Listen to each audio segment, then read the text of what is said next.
Housemanship in HSTAR in Klang is probably one of the most toughest experience. Sometimes it was very toxic. Back then, we didn't have a choice. Housemans will get the brunt of the blame. I was a service MO concurrently paying for my own masters.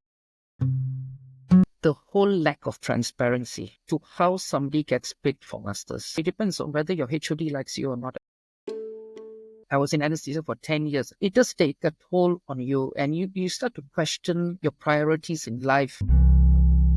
COVID was one of the worst possible times for us. A lot of us had some PTSD. Patients were dying. When you have to tell the families that they have passed on, that's the hardest part. You have to sit there and listen because you're holding the phone and then you hear the conversation. I couldn't sleep. Even my colleagues, sometimes they broke down in the on-call room, 3 attempts on your final exam. It literally felt that I was married and my marriage has ended. They wanted me to stay on, but it's time to close this chapter and move to something new. I was lost. But now it's like I'm open up to the world. And you realize that you don't know as much as you think you do because we are so focused on hospital life. There is more to life than clinical medicine for doctors. Join Disruptive Doctors. I'm Dr. Selina, your host and co-founder of Disruptive Doctors. At Disruptive Doctors, we're building a platform to help doctors like you impact healthcare differently. In Postcall, we dive into the untold stories of doctors who are breaking the mold, trailblazers who are redefining what it means to be a doctor. This is Postcall Beyond the White Coat. Hi, welcome to another episode of Postcall. So typically for a lot of us doctors, when we get into medicine, we only have one plan, which is plan A, to become a specialist. But what happens if plan A fails? So today I have Dr. Aneil Moorthy. After multiple attempts to pass his final exam, he found himself in a dark place, unsure of what the future holds. But now he's the head of healthcare services in IA International Assistance. Hi, Dr. Aneil. Hi, Selina. Hi, thanks for joining us today. Here. Yeah, Thank thanks you for joining us. So what made you decide to become a doctor? I think back then when we finished SPM, I think the general consensus was either an engineer, lawyer, or doctor. So I went to Taylor's to do my South Australian matriculation SAM program there. And I had a liking for biology and my interest in the human body and anatomy, especially physiology. So then I thought, okay, I think medicine would be for me. And that's how I got into it. Okay, where did you do your housemanship training and what was it like?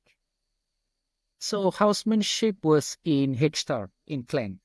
And that is probably one of the most toughest experience that I have ever gone through. Basically, a lot of practices that you would think that is not acceptable today was deemed acceptable back then.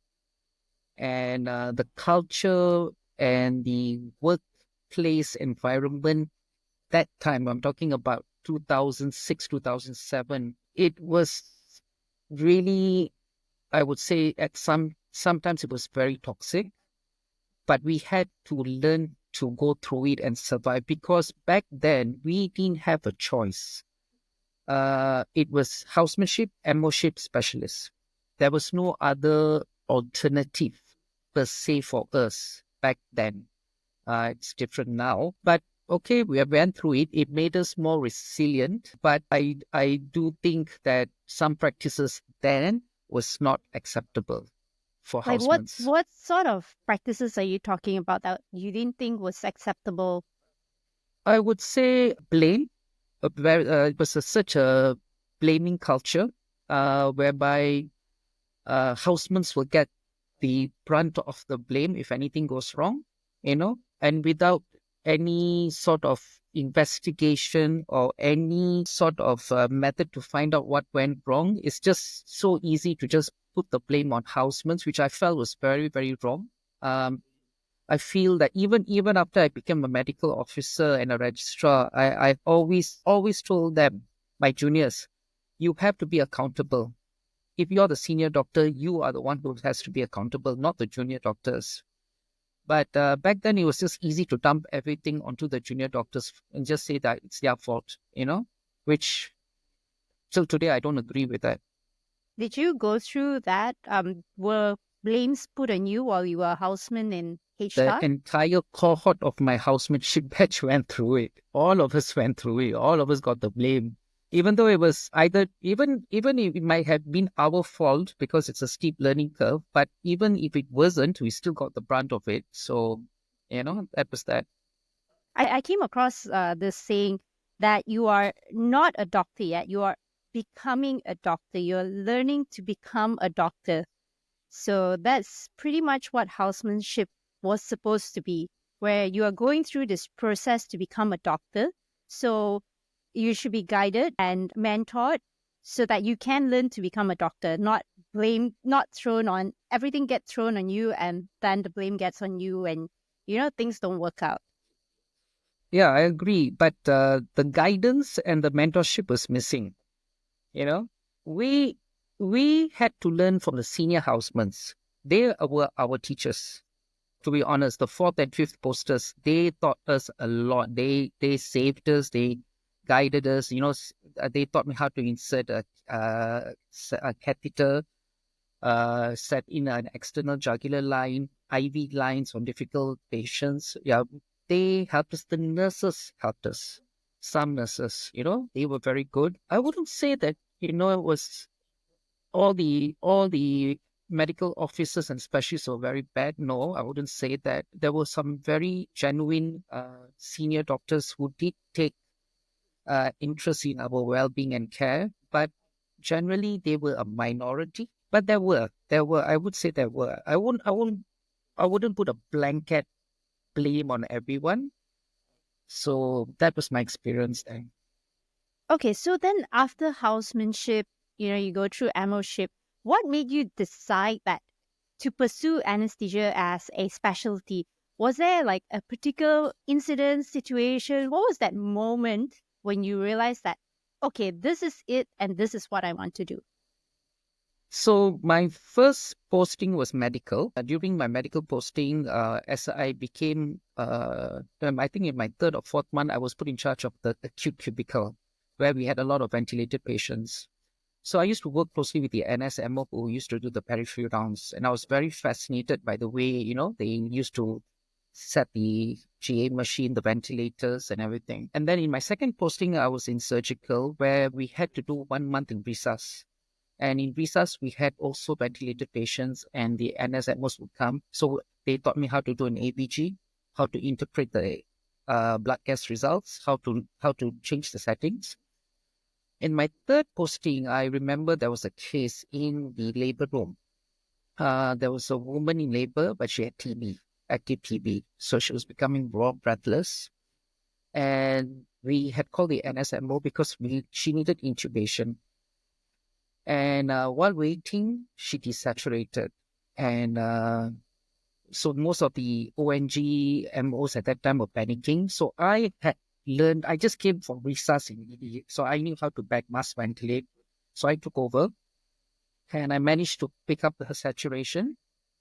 And I was by her head, and the NSMO came, and we were just managed to increase the saturation up to 90. She told me, Aneil, just, can you intubate? I said, can, just intubate. So she guided me, and I did my first intubation on a pregnant woman with active TB. After that, I was hooked. Wow. So that was when you realized, okay, NS is what I'm going to do when I finish my compulsory. I'm going to get into the specialty program. Yeah. Okay, so you were a private student at PPUM. Did you attempt to get into the master's program through KKM first? I did. I tried. I even tried through the university for the trainee lecturer program. But I think I tried for around 2 or 3 years. I couldn't get in. So finally, it comes to a point where you after about 3 times, I would say on average, you try, then you have to decide what you want to do next, because I've known guys, my own colleagues, fourth, fifth, 6 times applying for masters, and you're just not getting in. And before you know it, time has passed you by, and so I was speaking to a specialist of mine at the time, and he was like, "Why don't you go for a private candidate and just see whether you can." Because when you apply as a private candidate with the university, essentially you are joining as a student. So you'll be doing the master's program. You'll be working, you'll be sitting for the exams, but the difference is you won't be paid a salary. That's something that every private candidate needs to know. Now, the only difference is my head of department at that time managed to help me secure a job as a service MO. So I was a service MO concurrently paying for my own masters as a private candidate. And that's how I managed to survive. So did you resign first and then apply for the masters in the Yeah, private? yes, you need to resign from KKM, and then you make a fresh application to the university. And concurrently, if there's a service MO job available in that hospital, so for you, it'll be PPUM. For UKM, it will be PPUKM. And as an example, then you can get the job. But if you don't get the job, there's no available openings. You can join as a student, but you won't be paid a salary.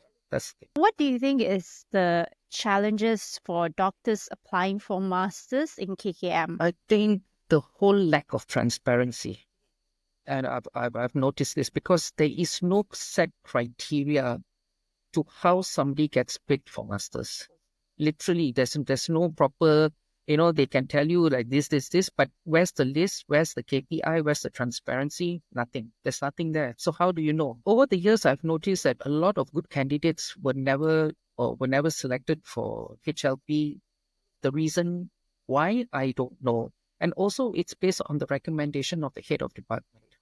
So it depends on whether your HOD likes you or not as well. I'm being frank here. I know a lot of candidates who were not as good as other candidates, but the HODs liked them and they were selected for masters earlier on. Even juniors superseded their seniors. So that's why I always told my juniors, really think about the parallel pathway, because you can join straight away for anesthesia, and it takes about 6 years. Masters is 4 years. So if you're going to waste time applying, it's already 2 or 3 attempts. That's already 2 or 3 years gone. Then you need to spend another 4 years in masters, assuming you clear the exam at one go. Because if you fail the exam, then there's another 6 more months. So, yeah, for me, it was the lack of transparency for the masters. How they choose, how they give you the H. Until today, I don't think there's a transparent set of criteria we met. Did they tell you after your application, if you don't make it, what was lacking and how you can improve on the next application? Not at all. Nothing. That's another issue. Okay, so sounds like it's a lot of I wouldn't even call it luck. I guess nobody really knows. Yeah, that's the thing, right? So if you are applying for something for a master's and you don't get it, so somebody should sit you down and explain to you the reasons why you're not getting it. Either your head of department or someone from HLP or somebody from the anesthetic board or something like that, because if you don't explain, you don't tell us why you're not getting it or why you're not meeting expectations, at least we can improve. This one, no one's saying anything. So how do you expect to know what is it that you're doing wrong or what you're lacking in, so that you can improve your chances of securing a spot for the following year? How many attempts did you go through to finally get into the master's program? I think I tried for 2 years. The first year when I joined as an MO, of course you're not going to get it. They usually have to wait for 2 years. I think now the waiting period is at least 3 years. So I tried twice. I didn't get it. I was already approaching, I think I was already 30 or 31 at that time. So I didn't want to wait longer. So And because I had a specialist who advised, and he said, Anil, don't waste time, just go and apply as a private candidate. So I went along that. What's the difference between the parallel pathway and the master's program?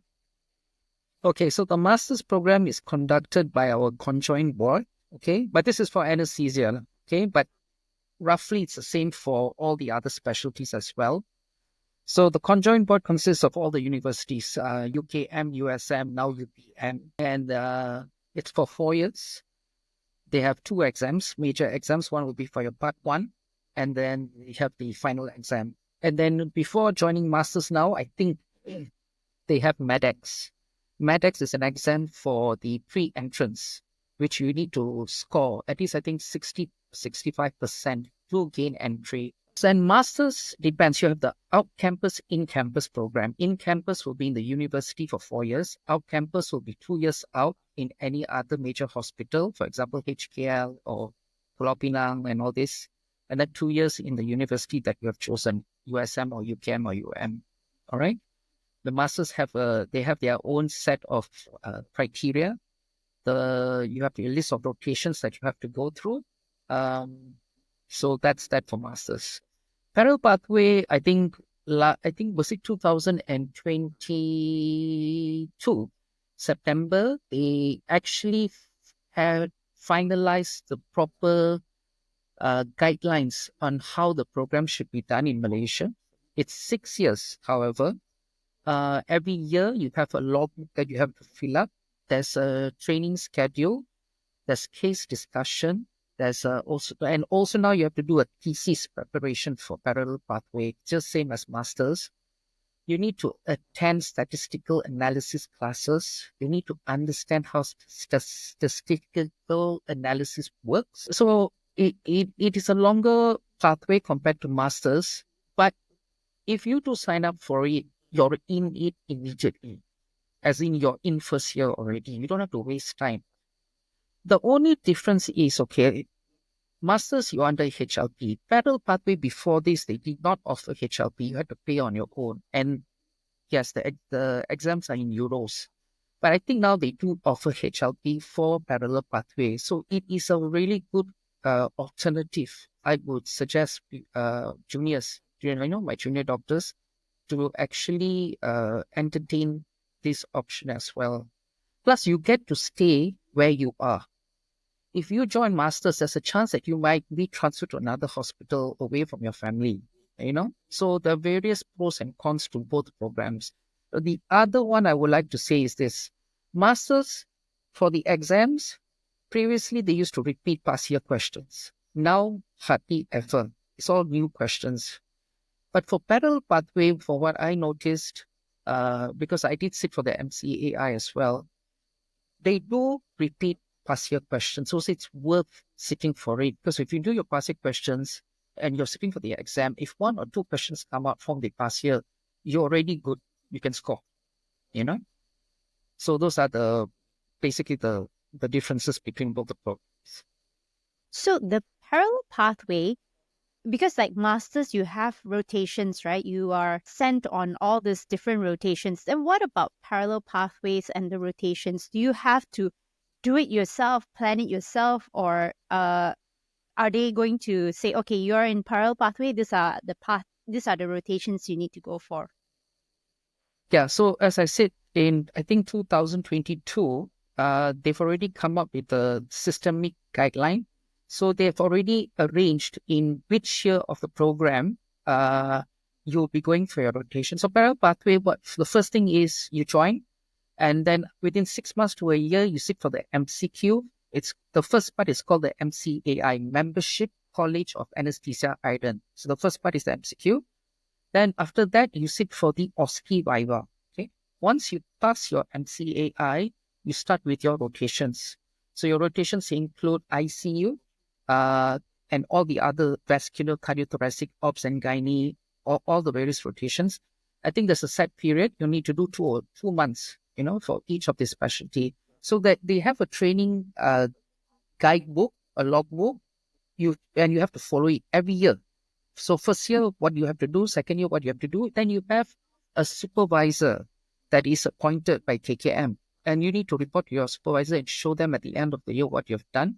And then this will be submitted to the College of Anesthesia Malaysia, our COARM, Academy of Medicine. So everything is vetted each year, but it's 6 years. So at the end of the year, I think recently the first or second batch of the College of of the Spiral Pathway just graduated.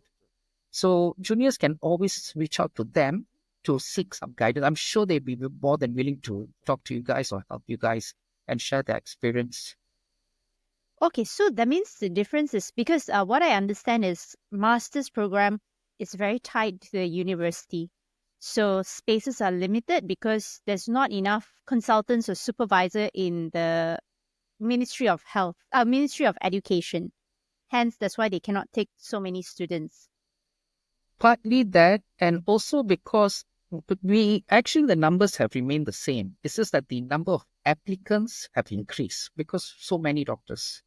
But the numbers that we take in every year, it remains the same. In terms of guidance and teaching and exposure to cases, there was never any issue in the university. It's just the number of applicants were. How much is it for a parallel pathway for anesthesia? I think for parallel pathway, it's on their website, but I think for the MCQ, it was around 700 euros. For the OSCE Viva, I think it was around 750, 800 or 850 euros. And then the final exam will have another payment, but that'll be in euros as well. But of course, with the HLP now on board, one would need to seek and clarify how much will the HLP cost for the parallel pathway, what is being covered, and what's the terms and conditions. You need to know how long they're going to bond you for this HLP for the parallel pathway. Because for masters, I think it's quite well known. I think I can't remember the bond is 5 or 7 years, but the payout and how much it is to break the bond. But for parallel pathway, I'm not sure. We need to check on that. Okay, so what's the difference, the parallel pathway and the master's program? I understand you said that if it's applying through KKM, means whether you get in or not is up in the air. If you go through the parallel pathway, straight away you get in. And now it seems like the parallel pathway already has some sort of guide and structure to it.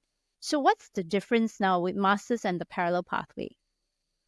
I think in terms of you get to make the decision to join immediately as a candidate for your postgraduate journey, because postgraduate, you're already in your 30s and a lot of candidates are married, they have children. So life is going to be a bit difficult juggling between work, family, and now you've got studies and examinations. The sooner you start, the better it is, because it's easier to handle all this when you are a bit more younger. I joined masters when I was 33 or 34.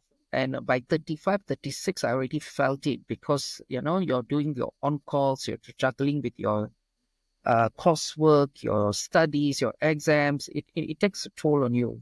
So with the parallel pathway option, the moment you finish your housemanship, and if I think you need to wait 1 or 2 years, and then right after that, you just need to register, and that's it. You're in the program as already for parallel pathway. You can start.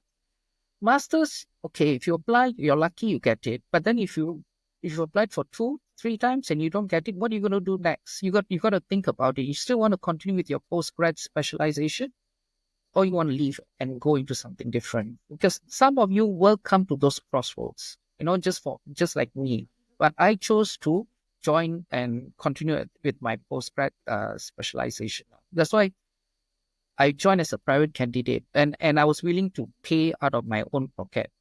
I wasn't looking for any scholarship. I didn't care about that part. What about the program itself and the exams itself of the parallel pathway and the master's program? Well, the exams for parallel pathway, like I said, it is a very, it's more structured. It has a lot of repeat and passive questions. That's why I say if you do the passive questions and you sit for the parallel pathway exams, it's a bit more advantageous to you because there's a risk of a few past year questions coming out, as opposed to masters. Previously, they used to repeat a lot of past year questions, but now it's all just new questions. So it's essentially, for me, I was like, why? There was no point doing all these past year questions for the master's exam. Then when we sit for the exam, it's like sitting for a whole new brand paper with no prior preparation whatsoever. And not just me, like I think my whole batch also felt it. I think, so the failure rate at that time, I think when we sat, was quite high. And it's quite frustrating as well, because then you have to repeat the whole process in another 6 months. It gets to you. So that's my personal experience with it. So it sounds, what about like the gazettement period of the parallel pathway versus the master's program? Is it the same? No. So I think the gazettement period for masters is 6 months, but for parallel pathway, I believe it's 18 months, same as MRCP. Okay. So, you managed to get into the master's program via the private route. I had many colleagues when I was NS MOI. I had a couple of colleagues who were in the masters in surgical. A lot of them, they looked very happy before they got into the program. As the program went along, they started to become more and more disheveled, and there's the light in their eyes like slowly gets dimmer and dimmer, and one by one they drop out. And I think those that I know, they finally dropped out and they became a happy person again. What was the experience like for you throughout your master's program? So it took a toll on me. Basically, my whole 30s was spent in the hospital, just basically clockwork, going in, doing cases, doing pre-op assessment, doing on-calls. That was literally my life, for my entire 30s. It does take up a lot of your time. It takes up a lot of your social life. You spend, I would say, I can understand where your friends from surgical are coming from, because I think they had an even tougher time than us. But at that point, when you're in it, you've made a commitment to the program, you've made a commitment to your time. So I probably didn't feel it much during then. Looking back at it now, yes, I mean, I understand where they're coming from. I'm also much more happier now than I have been. I don't have any regrets. I loved what I did at that point of my life. I enjoyed it actually, but of course, after a while, I would say I was in anesthesia for 10 years, 10, 11 years. It does take a toll on you, and you start to question your priorities in life, because now I'm already in my 40s. We were there during COVID, and COVID was one of the worst possible times for us. I mean, we did what we had to.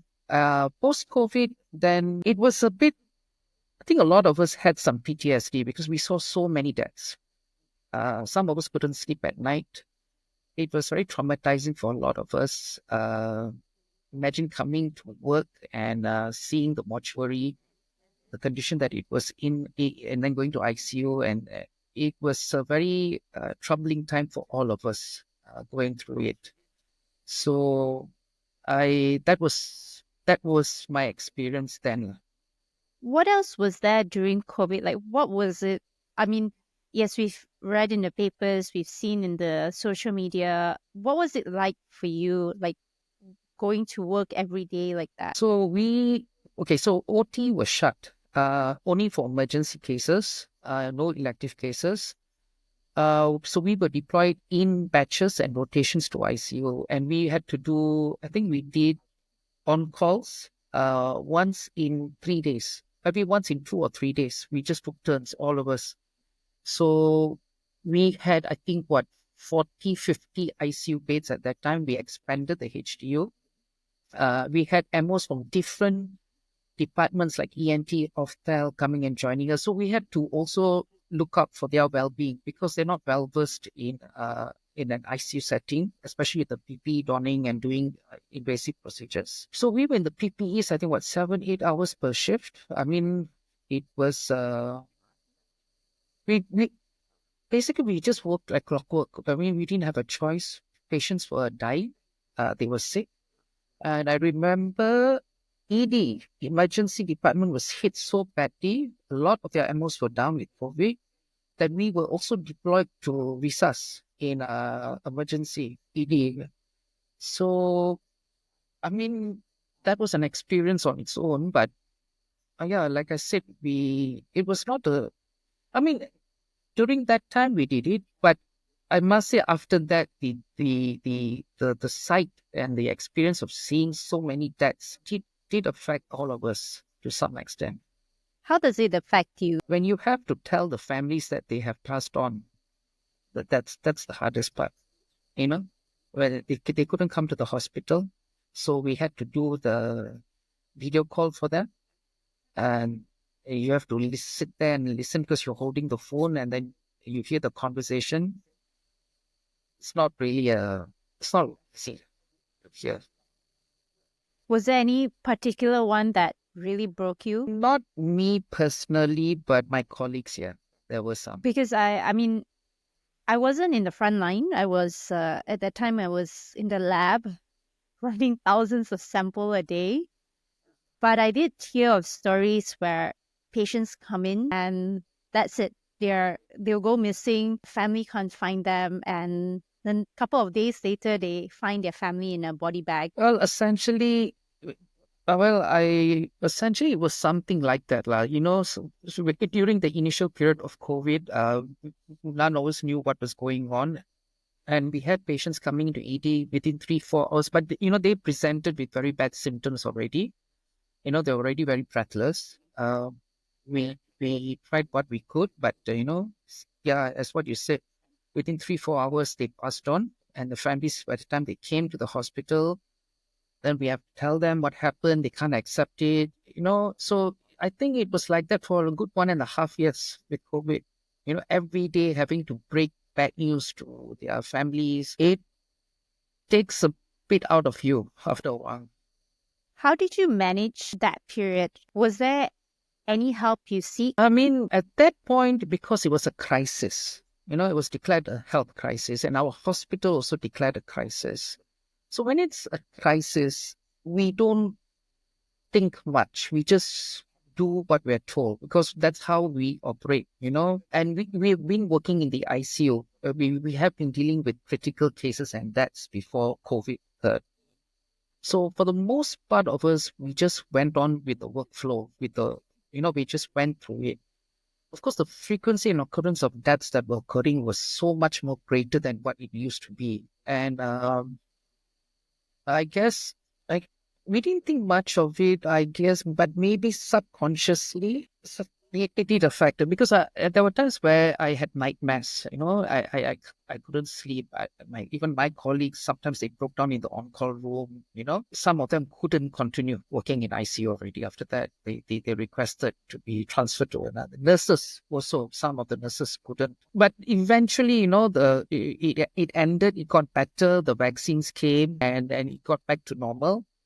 I would say any health crisis, especially, it will impact any healthcare worker who's involved with it. However, I would say that although they will offer some sort of psychological or psychiatric or whatever counseling, you know, but the thing with us is that we were never accustomed to it. I was never accustomed to it since from Houseman days. So I do not know how to go and see a psychologist or a psychiatrist and talk to them about this, or neither my colleagues as well, you know. We were just like, just deal with it, you know, throw you down there, find a way, swim, and deal with it. I think that's very much in our training, at least here in Malaysia, because I remember when I was in ICU or in the wards, when patient die, you just pack up and then move on. You don't talk about it. Nobody asks you if you're okay. How has that affected you? And thinking back, yeah, actually, no, you just kind of learn to deal with it on your own. Exactly. Yeah. Was it during your masters, during the period where you were in masters, this whole thing happened as well? For the COVID? Yeah. Yeah. So our actually, we were actually preparing to sit for the final exam. I think this is in June 2020. Sorry, April or May 2020. And we actually, 1 week before the exam, we were informed that it was postponed because of COVID. So everyone, just put their books aside, reported back to the hospital. National crisis COVID was declared. Hospital declared their own protocol. And so that's how we were just doing COVID cases, exam studies, everything was just put on postponement indefinitely. When doing your master's program, what were the challenges like? Were they bad days? What were the bad days like? So when I initially joined, especially new, we had days where cases would go on till 6:30, 7:30. You're supposed to finish your cases, then you do your pre-op assessment for the following day, then you go back and you study, okay, because you've got exams coming at the end of the year. Bad days would be, I think, 3 or 4 days in a week, we would finish beyond 5, I think 6:30. When at that time, we didn't have enough MOs to have a PM shift. I think now they have it, but we didn't have a PM shift MO. So you start in the morning, you stay back till the case is finished. In some cases, if the cases were to go beyond 7:30 or 8 o'clock, the on-call team would take over, okay? Because we have elective cases again the next day. So imagine you are there, you are doing your cases till 6:30, 7, you get back home. How much energy do you have to study? Can't do much because you're already tired physically and mentally. And it was like more of a recurrent theme during my first year. And so I struggled. I could not get that much studying preparation that was needed to sit for your part 1 exam. Of course, in subsequent years, I think we had more MOs coming in, and that's when I think the department decided to implement the PM shift. So I think at around 3 or 4 p.m., if you have a long case, then you'll get your replacement MO coming in, and then you can go off. You can settle your pre-op assessment very fast. Then you have some time to sit down and study, which is what's going on now, which is a good thing. Okay, how did you manage it when you finish your cases at 7 and then you have to go back and study? How did you manage that? You can't get much studying done, honestly. You come back, you shower, you have your food. Half an hour, 45 minutes of optimum studying time. And after that, you have to be realistic about this. How much of effective studying and memorization? Because medicine is also about memorization. It's not just understanding it. You got to memorize it. It's a lot of data and facts. And, you've got subjects like pharmacology. Every drug you need to know. There are pharmacodynamics and pharmacokinetics. Selina, I think you know this. So there's a lot of memorizations. How much of effective studying and memorization can you do after hard days of work? You just simply, it's not realistic. So what did it feel like? You're carrying this weight where you decided, okay, I'm going to be an NS specialist. I must finish this training so I can become a specialist. So what is it like carrying this weight throughout your years of training? So for us, I think for my generation, for med school, we were told, okay, must be your housemanship, must become an MO, must become specialist. That was the mantra we had. There was no other alternative or other way out of it. Okay, or the other option be, we can resign and be GP clinic. So the expectation was there because we already committed to the program. We had to see it out. There was no other way. There was no other alternative for me or for any one of us. But it was a heavy load on my shoulders because even my part 1, I didn't get through the first attempt. So only subsequent attempts, I managed to finally get through. But to juggle, to study, to sit for the exam, to resit the exam, to study everything all over again, to sit, go for classes. So basically that was my entire, just in the hospital all the time. And then weekends, sometimes, you have to be on call. So I missed out on a lot of things, Selina. My whole identity was my job, was to become a specialist, an anesthesia specialist. That's all I knew. That's all I could think of at that point in my life.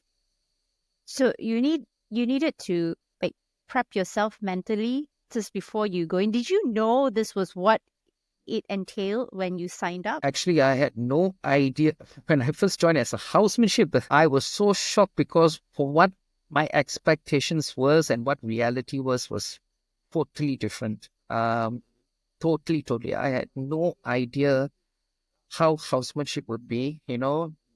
Watching medical shows on TV, totally, it was not the same thing. However, joining masters, yes, I did prep myself. I knew it was going to be difficult. But postgraduate exams are not the same as undergraduate exams. Totally a different ball game. So for those who want to do specialization, you've got to understand this. It's a lot of studying. It's a lot of study. It's just not textbooks.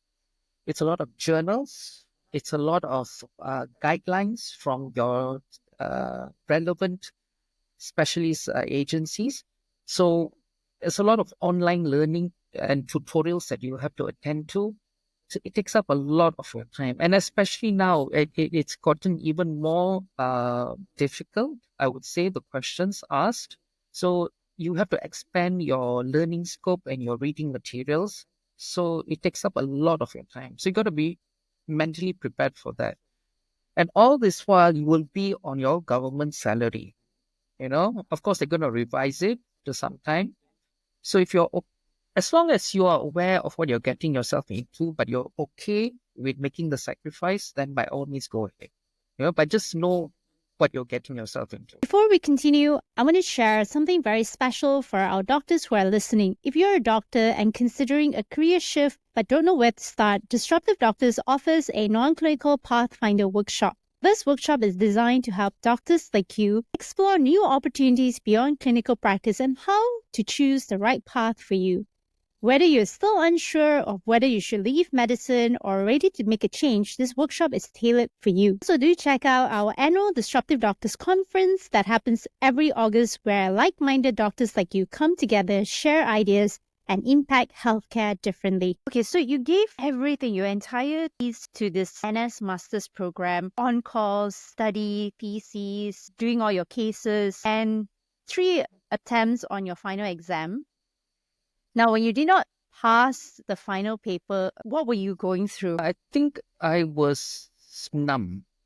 I was in shock. I didn't feel anything. I was just empty. It literally felt that I was married and my marriage has ended. I'm facing a divorce. I'm going to go through a divorce. And there was nobody there to actually who knew what I was going through. It was a very difficult moment for me because you put your heart and effort into a particular, I would say, a relationship I had with the field, and it didn't work out. So it was devastating. I didn't really know how to express it at that point. All I knew I was just feeling empty. What did you do? I mean, when was it that you sat for that final time, the final attempt? I think it was 2021, if I'm not mistaken. And what did you do after that? I mean, in Malaysia, up till I think the parallel pathway, there was no other option to become a specialist already. Did you opt for parallel pathway after that? Or how did you go through this mess? So my bosses, they wanted me to stay on in the department. They suggested and encouraged me to sit for the parallel pathway, which I did. And I actually passed the MCQ for the MCAI. But it was 6 years. I wanted some clarification from the coordinator of program because I had already done all the rotations in the master's program, and I'm hoping to be exempted from repeating it again.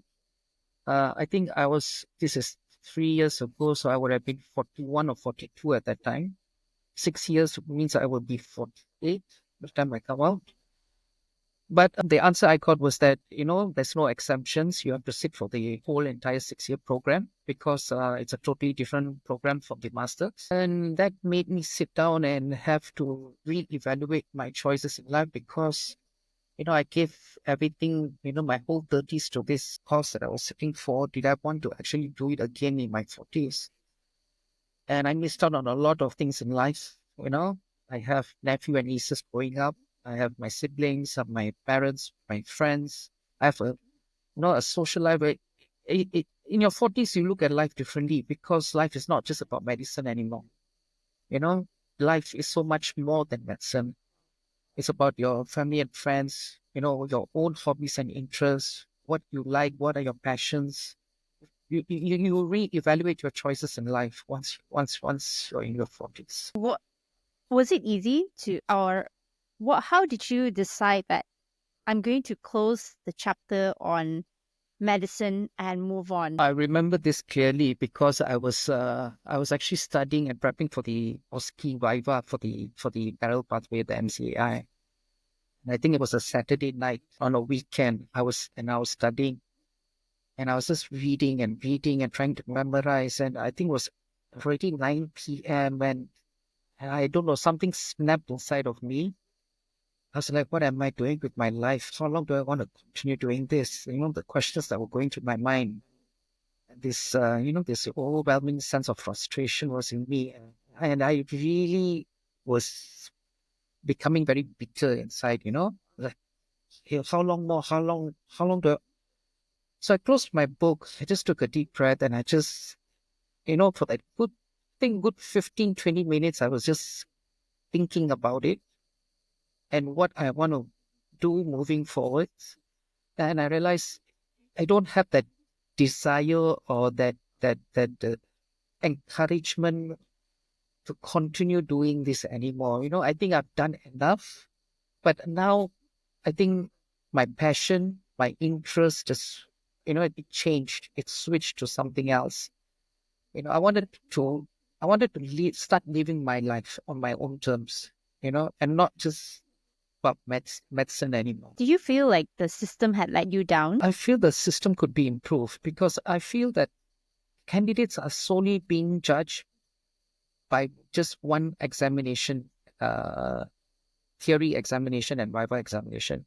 I think clinical coursework is also a good judgment of the candidate's ability because I know a lot of my colleagues, some who didn't even get through their part one, but they were very, very good at their clinical work. Candidates, and I know some candidates who are very good academically, they pass their exams on the first go, but clinical work, not as good as others. Clinical judgment, that's another separate issue. I know a lot who are good who didn't get through the exams as well. So I feel that the system could be better refined to include clinical coursework and clinical judgment in as well as your examination theory and viva. Were you viewed differently by your departments, your peers? Did the medical fraternity, do you feel like they viewed you differently now that you've not passed your exam despite multiple attempts and you're in this limbo? I think because I was with the department for a good 10 years. I think a lot of them showed empathy, but a lot of them also, they could not understand what I was going through because it's very rare to not get through the final exam. And they didn't know how to approach me or talk to me about it. Mostly consultants came and approached me. They did, sit down, talk to me. They wanted me to stay on. They wanted me to continue with the parallel pathway, so forth. They didn't want to lose me. But I did stay on for a while, but it came to a point where I realized that, this chapter, I have no regrets. I'm glad I did it. I enjoyed it. I learned a lot from it. But it's time to close this chapter and move to something new. My colleagues, I think, were quite understanding. And I think, as far as I know, there was no stigma or no judgment per se. So, okay, now you've already sacrificed like 10, 15 years of your life to clinical practice. And now it's time to close this chapter and move on. Like, how do you know what to do after that? Completely no idea. That was the problem. Had no clue. I was lost. I think, and that's when I think I came across your platform, Selina. And thanks to you guys, then, it sort of opened my eyes. Okay, there are various other options out there, pharmaceuticals, tech, health tech care, insurance, how to set up a GP clinic, various other options. So, it wasn't the end of the road for me per se, there were various other options. And so I went onto your website. I listened to a lot of your podcasts, a lot of your reviews, articles. I was just going through all of it because I needed some guidance. And most of my colleagues in the hospital, they were all clinical orientated, and no one had any idea about moving on from the hospital. All they knew was clinical medicine, anesthesia. That's about it. So you guys actually helped me a lot, in terms of having to start the process somewhere. What were the biggest internal battles you had within you as you made this transition? Job security was one, because in the government, you have a job, especially COVID time. You always knew you were going to get a salary. Plus, we got additional allowances for COVID. So that was one. Number two, I think at that time I was UD 54. So I know I was earning decent salary, but moving to private sector, it was a challenge because there was not many senior management roles or senior roles that I could apply for because they all wanted prior experience. So I had to then look at getting a a starting sort of position because I need to get experience. But then I'm competing against junior doctors. And of course, our salary range expectations are different. And that's where I was facing a challenge because, I have financial commitments at a certain age, and then you want to take a salary cut. It's a little bit difficult. So that's what I was going through at that time. But were you prepared to take that salary cut? I think it was a small. It was a manageable salary cut. Yes, definitely. But even then, I think even after the cut, I think my salary expectations or what it would be would still be significantly higher than what a junior doctor in a starting position would be. Beyond salary cut, what was the challenges for you to secure a job in the non-clinical side as a senior doctor? Well, for one thing, some of the examples, most of the positions that I was applying for, the person that I would be reporting to was younger to me. So they were not comfortable with the fact. That's one. And number two, they always want someone with experience. They don't want to be training you or give you training, especially as someone in your 40s joining the company. So it was a challenge to just apply, and the other thing is companies don't really give you a reason for your rejection. They just give you the standard template.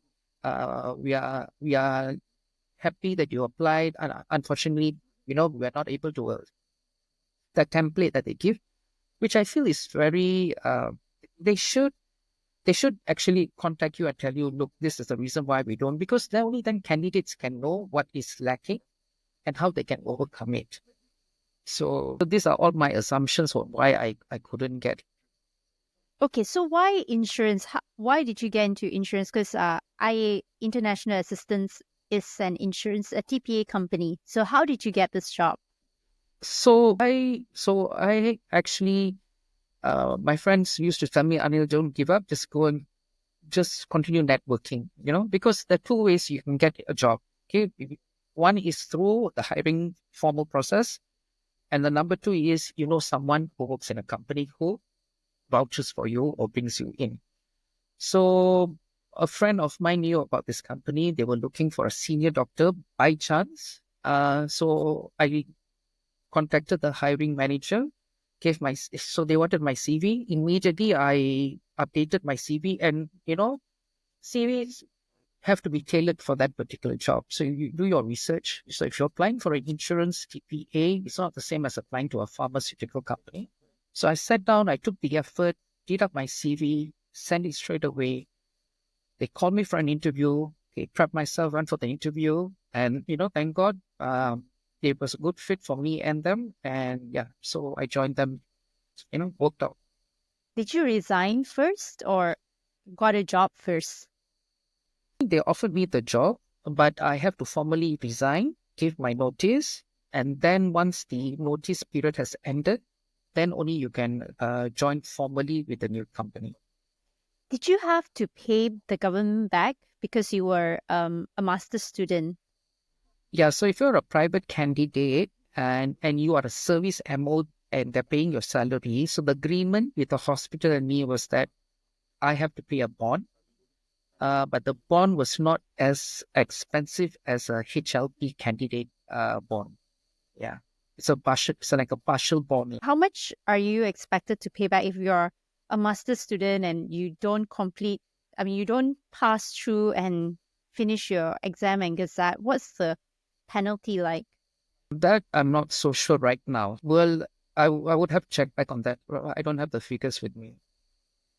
What about for you? Like, how much did they fine you for not completing? I didn't find me, just that I have to pay the bond. I think mine was between 70 to 80,000 around there. Okay, so it's a different, is it? The bond versus the fines?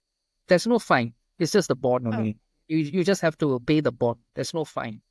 Okay, I see. Because I thought that if you take up the master's program and then you don't complete, then they will slap you with You a just penalty because you No, you didn't just have complete. to honor the bond. Mm. They just word it differently. You have to honor the bond. They've bonded you. So either you can either pay it or you can work and in terms of years of service and work off the bond. So if they bond you for 5 years, then you just work for 5 years and then you don't have to pay anything. But if you What want was to your leave, bond? my bond was 5 years. So I left after two. I mean, once I finished the master's period, I served for 2 years, I think 2.5 years, and then I left. So I have to pay the remaining of the bond. I see. Okay, so when you finally got into insurance, what was it like? Was it like, did you feel like you were starting all over again?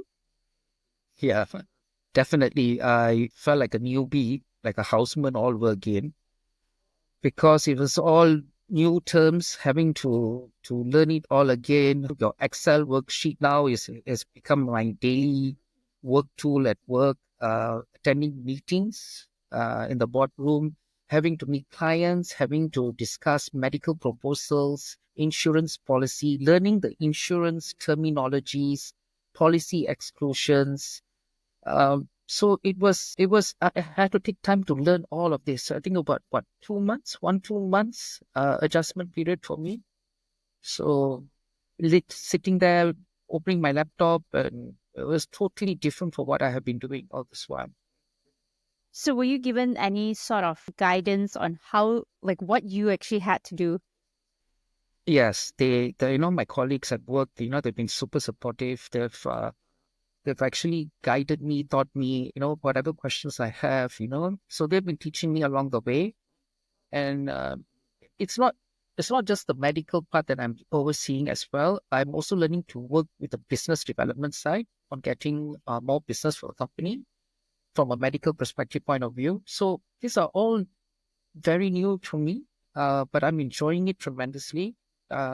It's like stepping up from my own comfort zone, which I was in, and challenging myself to be out there. It's been quite inspiring. I mean, it's motivation for me to get up every morning and go to work and do something, achieve something, gain something. Not just for me, but for my new company. Okay, so how did you adapt to this? Was it your clinical training that you carried with you into this new job? I wouldn't say so much my clinical training. So when I do a claims assessment, a medical case, we are looking at the chronology and the story of the event, and then we're looking at the final bills, the justification.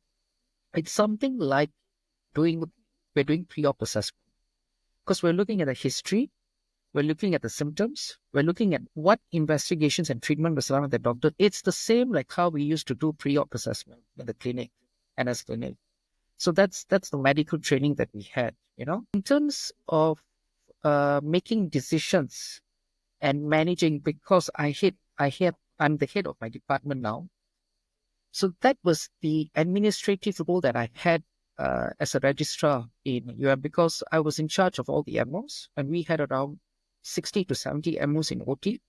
So I had to do the schedule, organize the workforce, organize the workflow, deal with any issues with the MOs. So in terms of making decisions in regards to workforce, workplace, and all that, that's the part that I learned from the hospital side during my time there. Okay, so sounds like the extra work that you had in hospital was the skills that you had that you could bring with you when you transitioned. I would say it is, but I would say no skill is wasted when you work in a hospital. I mean, even if you were 1 or 2 years housemanship, no skill or experience or whatever education or whatever you learned is wasted, because somehow or other it comes and be useful to you later on in life. You just don't realize it then when you are in it, but when you come out, then suddenly you realize, oh, okay, I'm not so like lost. I mean, I know this. I've done something similar to this before, so I just got to adjust myself and look at it in a different way and adapt to it, sort of thing. Okay, so a lot of doctors, they feel like, I only know medicine. I don't know anything else. If I transition, I'm not sure what I have that is going to be useful. So what do you think are the 3 top transferable skills that doctors have when they transition? I think you have to be open-minded and open to the possibilities of there is more to life than clinical medicine for doctors. Seriously, there is so many various alternatives and options out there. It's no longer houseman MO specialist. Now it's houseman, full registration, get your APC, and then go out there, because you have corporate healthcare, you've got pharmaceuticals, you've got insurance, you've got TPAs, you've got health tech, so many various options out there. Also importantly, I feel that you have to have a very analytical mind, because the challenges we face now, what companies are looking for, what people want, are people who can think out of the box solutions. Everyone can give you the same solution. Now with AI even worse, but what we need are people who can actually think out of the box, strategic thinkers, strategic planners, things that you can bring that others can't. What is it that you can offer that others can't, that makes you stand up from the crowd? I feel so for doctors especially, you've already had that educational background, you've got medicine in your mind. It's just a matter of adapting and adding a different set of skills to what you already have. Okay, let's talk about insurance. What can doctors do in the insurance industry? So there are 2 roles that doctors can do. So one would be that of a claims analyst. So basically, you would look at every medical claim. You're looking at the treating doctor's form, what treatment has been given, what diagnosis, what investigations. And then you have to compare each of those with the policy of the patient. What are their insurance policy, what it dictates. So terms and conditions. So what is it? Does it cover? What does it not cover? Is the patient has any exclusions on it? Can he be covered for this particular disease? So basically, what you're doing is you're combining your knowledge, your medical knowledge, with that of an insurance policy and the insurance knowledge. It's true, right? And then you analyze the claim and you see how much of that bill can the insurance company cover and how much of it does the patient need to pay or does not need to pay. So that's your decision. You've got to do that. If moving forward, you can a claims analyst will rise up to be a senior claims analyst, and eventually they will be a team leader. That means they'll be managing their own team. Okay. Now, for those doctors, there's also another role called medical advisor, where you have a medical advisory team. So these medical doctors will look on the medical basis of each claims, and they will work in tandem with the claims analyst. Well, these claims analysts usually are not doctors. They are, other backgrounds. So they work with the medical advisor doing that claim. So these are the two roles that you can, a doctor can function as in the insurance industry. Are these roles like exclusively for doctors, or do we actually have to fight with other people like pharmacists, dentists for these roles? So for the medical advisory role, yes, you have to be a doctor. But for a claims analyst, not necessary. As I said, we have candidates who are from nursing, pharmacy, bioscience, biomed, but mostly science-related fields lah. Yeah, so they join us as well. So not necessarily doctors. So doctors have to bring more to the table to stand out. Actually, I believe everyone, not just doctors, but everyone should have that, that same mentality, because it's a competitive world out there. Okay, let's not kid ourselves. Realistically, it's very competitive. I struggled to move up and secure because it was so competitive, and it was a while before I managed to get in. But I had to do the work. I had to, go and constantly find ways to update my CV, constantly meet people, meet headhunters, give my CV, put the word out. You've got to help yourself, your friends, your family, yeah, they will help you. But the most important thing is you've got to put yourself out there. People need to know who you are. Nobody is going to help you. So improve yourself in any way possible. Attend your seminars, your workshops, whenever possible. I think there was a few very good workshops on how to improve your CV, how to attend interviews, how your body language should be and all that. So I went for all of this. I learned a lot from this, and it really helped me, because not just at interviews, in terms of when I meet clients, especially in person, or when I'm doing a Zoom call with them, it's very important, your body language and how you speak and how you present yourself. It carries a lot of weight. Okay, Aneil, so how do you see yourself impacting healthcare differently? Well, the most important issue right now is the cost of healthcare, especially in the private industry, in the private hospital. So we see medical bills escalating, and that has impacted, I think, our policy, our premiums. So if you notice, every 2 to 3 years, our medical card or health policy insurance premiums are increasing. So what we want to do, or my job, it enables for cost containment. So we screen through the bills and we are trying to look, okay, what can we do further in order to de-escalate the amounts that are being charged? So we work closely with other, like we give feedback to Bank Negara, we give feedback to the relevant insurance companies. Like, okay, if we find, for example, a certain institution is, unjustifiable with their high billing, I mean, we would recommend, okay, maybe not, continue with them, or we have certain ways or certain discussions and options. Basically, what we want to do is manage and contain the cost of healthcare, so that it doesn't just go overboard. So how would you explain what you do in your role as what is your role right now in a nutshell? So basically, I have a medical advisory team that works for me. So I have a group of doctors. So every day we work in tandem with the claims analyst. So every time there is a medical claim and, they are not sure, or it's high cost, warrants investigation further, whether it's justified or not. So those cases are sent to us. We have a look, we review them, and then we give our suggestion to the relevant insurance companies. And some of these companies have their own set of doctors. So we discuss with them and we tell them, look, this is what we had a look at this case, okay, we think it's justifiable. This is, the cost is for this procedure, or this investigation is warranted. And then, for some cases, we say we don't think that this is justified. Plus, this one is a policy exclusion. It shouldn't be covered for the patient. It's not in the policy.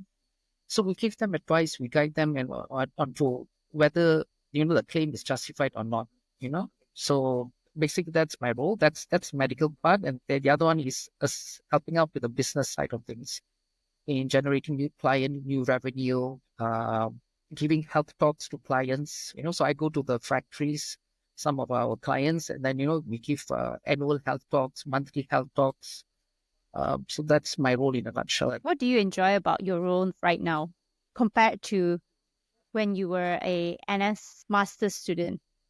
So I think if you're do any, not just for anesthesia, I think if you're in any specialty, your focus is just on that particular specialty. You're not exposed to anything else. It's just very, very narrow, you know.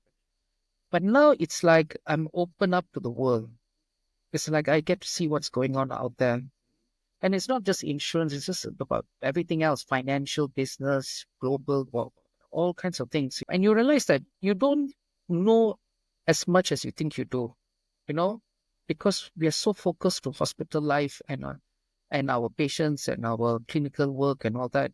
So now it's totally different. And I'm actually enjoying it because every day, you know, I learn something new. It's different from what I'm used to. Now, reflecting on everything, from your struggles into getting into the master's program, going through the master's program, not being able to clear your final exam, and then now being on the path that you are on now, what do you think is the biggest lesson you learned? The biggest lesson was that I've learned that everything that I planned, I thought, I had been planned out in life. It didn't happen the way I thought it would. So the one lesson I learned is that you have to be prepared for any changes or because life will not occur, or it will not, it won't happen as how you think it's going to happen at times. There will be adversities, there'll be trials, tribulations, there'll be things that don't work out the way you want it to. And so you've got to find a way to go through it. I will admit there were days where, I really had low days, but you've got to just pick up the pieces. You've got to find a way to move on. It's difficult, very, very difficult. I will not lie to you, but eventually you will get to a place where things will get better slowly, and you will be happy. I'm happier now. I've reached a place where I'm past it already. I'm over it. I have no regrets. I thoroughly enjoyed what I did, but I'm enjoying what I do now as well. So, There are a lot of doctors, mostly young doctors, that if they don't finish housemanship for whatever reason, or they couldn't complete their MOship, or they, fall out after the master's program, there's this kind of shame and stigma that they feel. How would you advise them to, overcome this? for me, it's simple. You need to be clear in what you want. I mean, I've had doctors, junior doctors, I think housemanship after 2 months, they realize this is not what they want in life. Fair enough, go. I mean, good that you've realized this. You can always, clinical medicine is not for everyone. So if you've decided that this is not what you want, no point forcing yourself to stay in and force yourself to do it. Go ahead. For me personally, that's not a stigma. I think that is a very smart and wise decision, because you've identified it at a very young age. You can actually now move out and start planning your career in a different field. I think that's a very smart decision to make.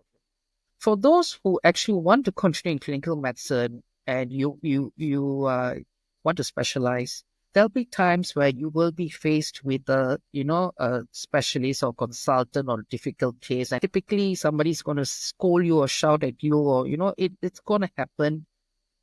I know some personally, after all this, they cannot take it and they resign. Or they cannot take the on-calls and the long working hours, they resign.